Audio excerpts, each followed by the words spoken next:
Assalamualaikum warahmatullahi wabarakatuh. Hai para pencinta catur dan para caturmania, selamat datang kembali di Legenda Catur Dunia. Setelah vakum atau libur selama 2 minggu, kembali chess.com Rapid Chess Championship kembali berlanjut minggu 19 kawan. Tadi malam sudah dimulai babak Swiss atau babak penyisian. Tapi di minggu 19 ini ada dua pemain utamanya yang tidak bisa mengikuti, yaitu Hikaru Nakamura dan Fabiano Caruana, karena sedang mengikuti kandidat turnamen. Dan di minggu ke-19 ini coba kita lihat siapa-siapa saja kawan yang bermain di minggu ke-19 ini. Coba kita hitung ada berapa pemain. Kalau di total ada 45 pemain kawan. Dan saya lihat juga ada pemain Indonesia, Novendra Priasmoro, yang kembali ikut bermain. Tapi seperti yang kalian lihat, di situ Priasmoro hanya bermain selama 5 game saja kawan, tidak penuh selama 9 game, dan dia mematik 2 kali kemenangan, yaitu saat berhadapan dengan Christopher Yo dan satu lagi berhadapan dengan Grandmaster Josh Mier. Sedangkan 3 partai lainnya berakhir kekalahan.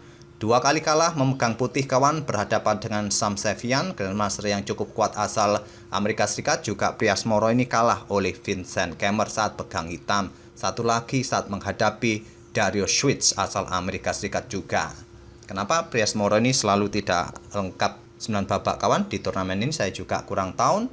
Dan berikut inilah kawan 8 pemain yang lolos ke babak knockout di minggu 19. Ada Sam Sevian, Vladimir Fedosev, Dmitry Andreikin, Vincent Kemmer, Christopher Zhou, Alexis Sarana, Danil Dubov, dan satu lagi pemain Uzbekistan yaitu Samsidin Fokidov.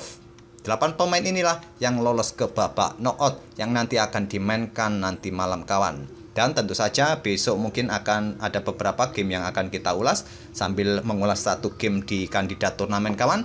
Dan untuk kali ini yang saya utamakan untuk kita ulas ini, saya ambil permainannya Danil Dubov terlebih dahulu, barulah nanti sore akan kita otak-atik permainannya Novendra Priasmoro kawan. Dan untuk permainan Danil Dubov ini yang saya pilih untuk kita otak-atik ini, saya pilih permainannya saat menghadapi dengan Vidit Santos Gujrati kawan. Langsung kita ke permainan. Temanya cukup menarik. Temanya adalah Catalan Opening, pembukaan yang sering dimainkan oleh Danil Dubov. Tentu saja Danil Dubov mengawali dengan pion D4. Kuda F6, kuda F3, di sini pion D5, pion C4, Queen's Gambit kawan, dan dilanjut dengan pion E6. Kita temui Queen's Gambit decline di atas papan dan langsung ditransposisi oleh Dubov dalam permainan Catalan. Gajah E7, memilih permainan tertutup kawan dari Catalan, dan gajah G2, pemain rokade di langkah kelima dan keenamnya, dan barulah sekarang pion D pukul pion C4. Tidak bisa langsung dipukul balik kawan. Di sini menteri C2 terlebih dahulu ingin mengambil pion hitam kembali, dan di sini direspon dengan pion A6. Kenapa tidak langsung membackup saja pion C4 ini dengan pion B5? Cukup riskan kawan, karena artinya kalian mendorong 2 petak sekaligus, diagonal terang kalian terbuka, dan ini bisa dimanfaatkan oleh putih nanti ke depannya untuk segera menyerang beteng A8. Memang sekarang kalau langsung dibuka ya masih cukup mudah untuk diantisipasi. Tapi biasanya jika pion B5 ini dimainkan, jawaban putih adalah pion A4 terlebih dahulu. Dan jika kalian membackup dengan pion C6 kawan, dan di sini bisa melanjutkan dengan langkah pion A pukul pion B5. Setelah dipukul balik ya kuda ini siap lompat kawan. Tapi kalau ke peta ini kawan, maka kuda akan memblokadenya di sini. Lebih baik melangkah ke peta G5 kawan. Sedikit saya akan berikan analisa di sini, variasi-variasi di sini jika kalian ingin tertarik memainkan Catalan, jadi kalian punya gambaran atau referensi kawan. Jelas di sini discover attack bagi beteng yang ada di peta A8, kalian tidak bisa sekarang untuk memblokadenya dengan kuda karena ancaman skakmat 1 langkah. Jadi langkah yang logis adalah seperti ini kawan, pion H6, dan di sini kuda akan dikorbankan ambil pion ini. Setelah itu kalian mendapatkan beteng yang ada di peta ini. Itulah variasi yang terjadi jika kalian sampai berani untuk bermain untuk membuka diagonal ini seperti ini kawan. Oke, kita kembali ke langkah aslinya tadi. Di posisi ini pion A6 dimainkan oleh Vidit Santos Gujrati. Memang tadi ada beberapa variasi yang sempat saya lewatkan, tapi saya tunjukkan variasi itu saja kawan agar tidak terlalu panjang. Mungkin bagi kawan-kawan yang suka durasi panjang atau pemula ya suka menyukai analisa-analisa yang lebih lengkap. Karena itu akan memberikan gambaran pengetahuan bagi kawan-kawan pemula. Tapi bagi kawan-kawan yang sudah ahli, tentunya bosan melihat admin ngomong terlalu banyak. Oke, pion A4 dimainkan oleh Daniel Dubov mencegah pergerakan pion B5. Dan di sini gajah D7, tentu saja langkah standarnya adalah ingin mengimbangi diagonal terang panjang nanti kawan. Dan di sini menteri ambil pion C4, lanjut Daniel Dubov gajah C6, tentu saja. Nanti memberikan ruang kosong juga bagi opsi bagi kuda berkembang ke petak D7. Di sini gajah G5. Gajah ke petak F4 tadi juga bagus dipilih oleh putih, tak ada masalah. Ini adalah pilihan utama di posisi ini kawan. Dan Vidit melanjutkan pengembangan kudanya ke petak D7. Di posisi ini, di game-game terdahulu kawan, pilihan utama bagi hitam pada posisi ini adalah gajah D5 kawan. Menteri akan mundur ke C2 ataupun ke petak D3. Pilihannya seperti itu. Atau juga ada yang memainkan pion A5. Jadi dua pilihan itulah di posisi ini kawan. Apakah gajah atau pion A5 ini. Tapi Vidit memilih langkah yang cukup prinsipal untuk mensegerakan mengembangkan perwiranya. Kuda B ke D7, kuda C3, dan sekarang pion H6 ancam gajah. Dubov langsung melakukan pertukaran, dipukul balik dengan kuda sehingga posisi atau diagram yang sama kawan, memberikan dukungan di area rajanya dengan kuda, mengaktifkan kuda, juga mempunyai opsi nanti untuk mendukung serangan di sayap raja dan seterusnya. Dan Dubov menggeser beteng F bergerak ke lajur pusat ke D1, sekarang pion A5. Dan di sini kuda langsung lompat ke petak E5, membuka tantangan pertukaran gajah terang. Langsung diterima oleh Vidit, dipukul balik oleh raja. Dan pada posisi ini kawan, Vidit melangkah gajah ke petak B4. Saya yakin jika kalian bermain online atau bermain di pos ronda, melihat posisi para perwira putih di pusat seperti ini, ada sedikit keuntungan bagi putih kawan. Pion ini juga siap didorong maju untuk mendapatkan kontrol pusat yang sangat kuat dengan dua pion. Dan kalian melihat potensi berikutnya dari putih adalah kuda yang bisa bermanuver. Dan mungkin kalian melihat pion C6 ini merupakan pilihan utama untuk mengontrol petak-petak ini agar kuda putih tidak memanfaatkan petak B5 nanti kawan. Dan ini sesuai dengan rekomendasi engine, langkah yang cukup prinsipal untuk mengontrol petak-petak agar manuver kuda putih tidak terlalu aktif nantinya. Tapi Vidit memilih dengan gajah B4 dan selanjutnya menteri mundur ke petak D3. Menteri hitam ke E7 untuk berkoneksi dengan gajah, segera mengeluarkan salah satu betengnya ke lajur pusat untuk mengimbangi lajur D nanti kawan. Di sini menteri putih F3 incar pion C6 memblokadenya, dan beteng ini langsung diangkat naik ke petak D3. Opsinya adalah tentu saja akan ditumpuk. Beteng F ke D8 persiapan untuk mengimbangi beteng putih, beteng AD1. Dan selanjutnya gajah ini bergerak ke petak D6, lanjut Vidit.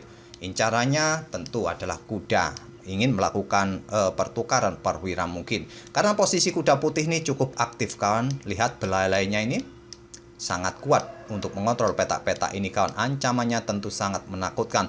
Jika sampai telat untuk mengeliminasi kuda ini juga bisa repot nantinya. Nanti akan tersisa permainan kuda versus kuda. Pion H4 lanjut Daniel Dubov di sini kawan, dan pion H5 balasan dari Vidit. Cukup bagus sebetulnya menurut kita, tapi mendorong pion ini juga menurut engine cukup riskan kawan, akan memperlemah pion ini sendiri.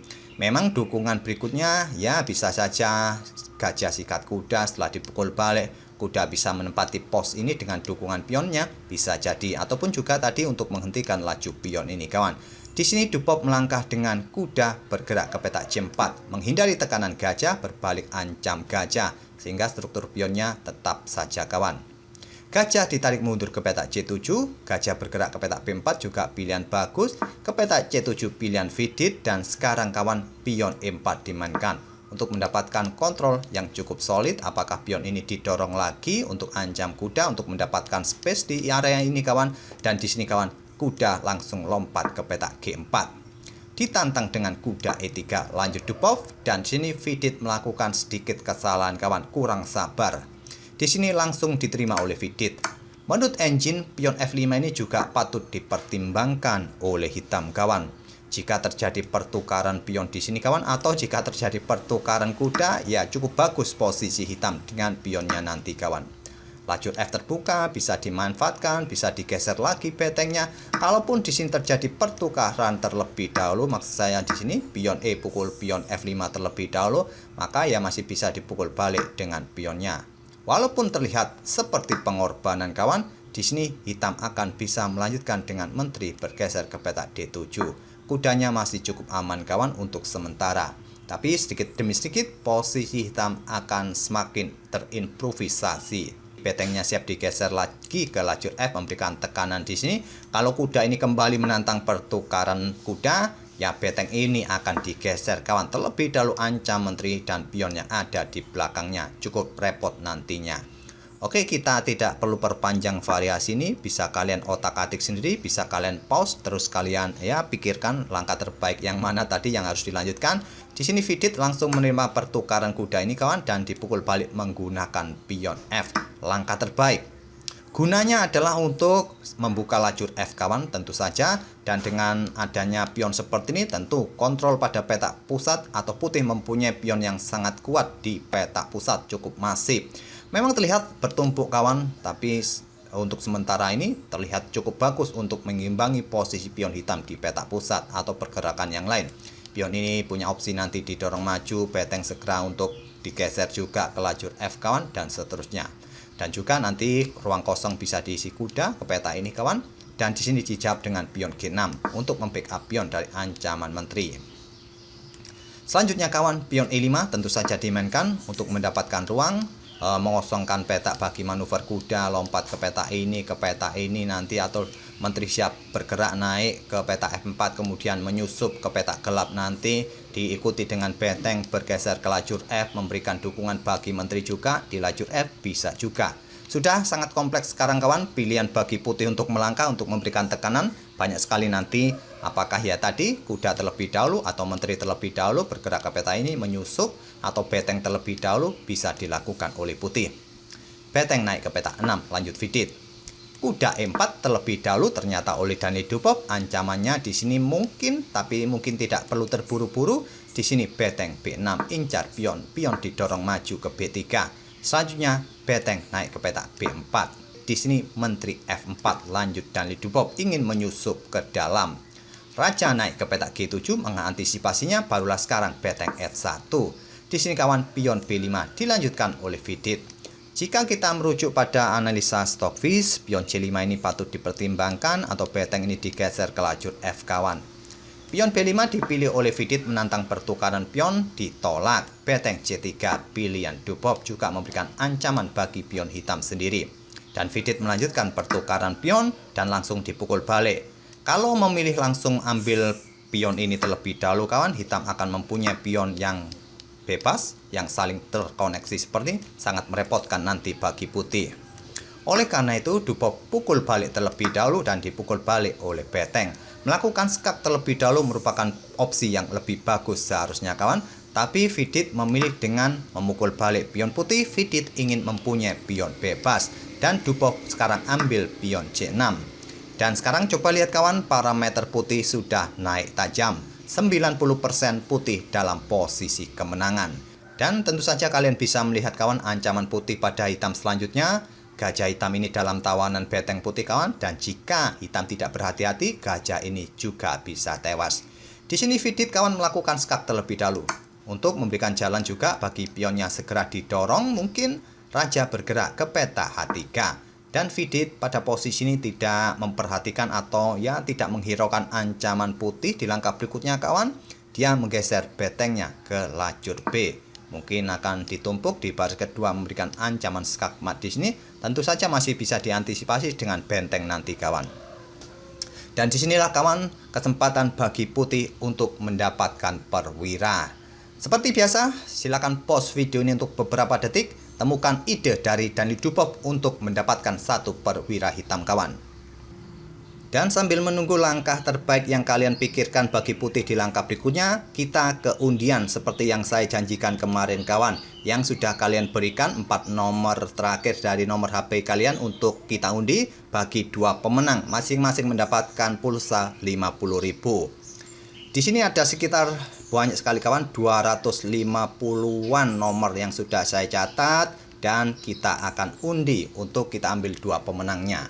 Langsung saja tanpa babi bu lagi, kita pilih 1 pemenang.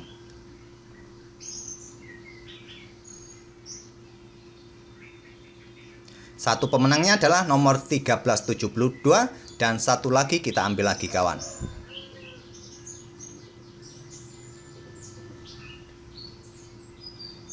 Pemenang nomor 2 adalah 0298. Seperti biasa, konfirmasi kemenangan kalian, kalian hubungi nomor admin yang ada di kolom komentar. Nanti saya coba pin nomor admin ataupun ada di kolom deskripsi. Kalian hubungi, kalian screenshot komentar yang kalian kemarin isi dengan nomor kalian, dan nanti kalau cocok nanti saya akan langsung transfer pulsa 50.000 kawan. Dan saya apresiasi juga bagi kawan-kawan, terutama kawan-kawan pencinta legenda catur yang memberikan apresiasi terhadap konten kami yang isinya lumayan panjang, terutama kawan-kawan pemula yang sangat terbantu dengan ulasan-ulasan panjang kami. Oke, untuk kritik-kritik yang lain untuk memperpendek durasi, terima kasih atas saran-sarannya kawan. Dan saya berharap juga kawan, kalian juga sering-sering like untuk video-video kami, karena itu sangat berarti bagi konten kami kawan, agar konten ini semakin berkembang dan cepat naik subscribernya dengan banyaknya like kawan. Oke, kita lanjut ke permainannya lagi kawan. Di sini langkah terbaik bagi putih dari Daniel Dupop untuk mendapatkan 1 perwira hitam ini adalah melakukan tantangan pertukaran menteri atau paksaan kawan. Dan ini langsung diterima oleh Vidit. Kalau raja ini mundur, ya menteri pukul menteri, dipukul balik, gajah ini tewas kawan, sama saja. Vidit tak mau buang waktu, langsung bertukar menteri, dan ini bisa dipukul balik dengan kuda, dengan benteng, terserah kalian. Tapi untuk mendapatkan gajah ini, Dupop memukul balik dengan pion, artinya mempunyai tempo skak. Raja bergeser dan gajah tewas. Vidit kehilangan 1 perwira. Tapi Vidit juga belum mau menyerah kawan. Dia mempunyai ancaman serius juga dengan ancaman skakmat. Raja tidak bisa lari. Ada beberapa pilihan, apakah pion ini didorong untuk memberikan ruang? Tidak, Dupop cuma menggeser bentengnya untuk membackup peta H2 dan rajanya aman. Pion G5 dimainkan, melakukan pengorbanan langsung diterima. Raja G6 dan benteng ambil pion F7, lanjut Daniel Dupop. Vidit belum mau menyerah kawan, berharap juga Dupop ini meleset, melakukan blunder atau kehabisan waktu sehingga Vidit bisa menang waktu. Benteng F8 memberikan jalan. Selanjutnya pion A3, tapi selepas pion F7 ini Vidit menyerah di langkah ke-41. Ancamannya ya ancaman skakmat kawan. Hitung-hitungan engine 10 langkah berikutnya skakmat. Saya akan berikan 1 jalur saja kawan. Jalur yang lain, alternatif yang lain, silakan kalian otak-atik sendiri nanti. Jika permainan tetap dilanjutkan, ya kemungkinan adalah benteng F2 pilihan hitam kawan untuk membackup lajur F. Di sini benteng putih maksud saya ke petak G8 skak. Raja tidak mempunyai banyak petak kawan. Apakah bergeser ke sini? Ya 1 langkah skakmat kawan, yaitu dengan langkah pion bisa promosi skakmat. Kalau bergeser ke peta ini tidak bisa lagi ke peta yang lain kawan. Di sini bisa dilanjutkan dengan pion dipromosikan. Tentu saja disikat oleh benteng kawan dan dipukul balik oleh benteng. Nanti benteng satunya siap bergerak untuk memberikan eksekusi skakmat beberapa langkah berikutnya kawan.